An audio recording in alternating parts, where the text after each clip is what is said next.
નમસ્કાર. મહીસાગર જિલ્લામાં 80મા સ્વાતંત્ર્ય પર્વની ભવ્ય ઉજવણી. કલેક્ટર અર્પિત સાગરના હસ્તે આન બાન અને શાન સાથે તિરંગો લહેરાવાયો. મહીસાગર જિલ્લામાં 80મા સ્વાતંત્ર્ય પર્વની ભવ્ય ઉજવણી. વીરપુર તાલુકાના વડોદરા ખાતે કલેક્ટર અર્પિત સાગરના હસ્તે આન બાન અને શાન સાથે તિરંગો લહેરાવાયો. વીરપુર તાલુકાના વિકાસ કાર્યો માટે ₹25 લાખનો ચેક અર્પણ. વિવિધ ક્ષેત્રે ઉત્કૃષ્ટ કામગીરી કરનાર પ્રતિભાઓનું સન્માન.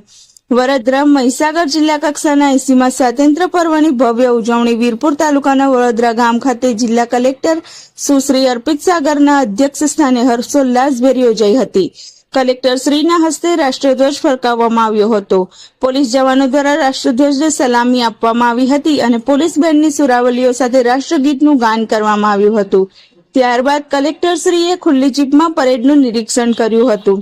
આ પ્રસંગે કલેક્ટર સુશ્રી અર્પિત સાગરે મહાત્મા ગાંધી, સરદાર વલ્લભભાઈ પટેલ સહિતના સ્વાતંત્ર્ય સેનાનીઓને નમન કરી સૌ નાગરિકોને સ્વાતંત્ર્ય પર્વની શુભેચ્છાઓ પાઠવી હતી. તેમણે જણાવ્યું હતું કે વડાપ્રધાન શ્રી અને મુખ્યમંત્રી શ્રીના નેતૃત્વમાં મહીસાગર જિલ્લો વિકસિત ભારત 2047ના સંકલ્પને સાકાર કરવા માટે કટિબદ્ધ છે. આ ઉપરાંત મહીસાગર જિલ્લામાં વિવિધ ક્ષેત્રે ઉત્કૃષ્ટ કામગીરી કરનાર અધિકારીઓ, કર્મચારીઓ અને ખેલાડીઓને પુરસ્કાર તથા પ્રમાણપત્ર આપી સન્માનિત કરવામાં આવ્યા હતા.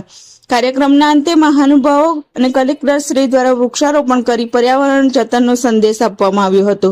આ પ્રસંગે જિલ્લા પંચાયત પ્રમુખ શ્રીમતી કલ્પનાબેન પુવાર, ધારાસભ્ય શ્રી માનસિંહ ચૌહાણ, પૂર્વ સાંસદ શ્રી રતનસિંહ રાઠોડ, જિલ્લા વિકાસ અધિકારી શ્રી યુવરાજ સિદ્ધાર્થ, પોલીસ અધિક્ષક શ્રી સફીન હસન સહિત જિલ્લાના ચૂંટાયેલા જનપ્રતિનિધિઓ, વિવિધ વિભાગના અધિકારીઓ, પોલીસ જવાનો અને મોટી સંખ્યામાં નાગરિકો ઉપસ્થિત રહ્યા હતા.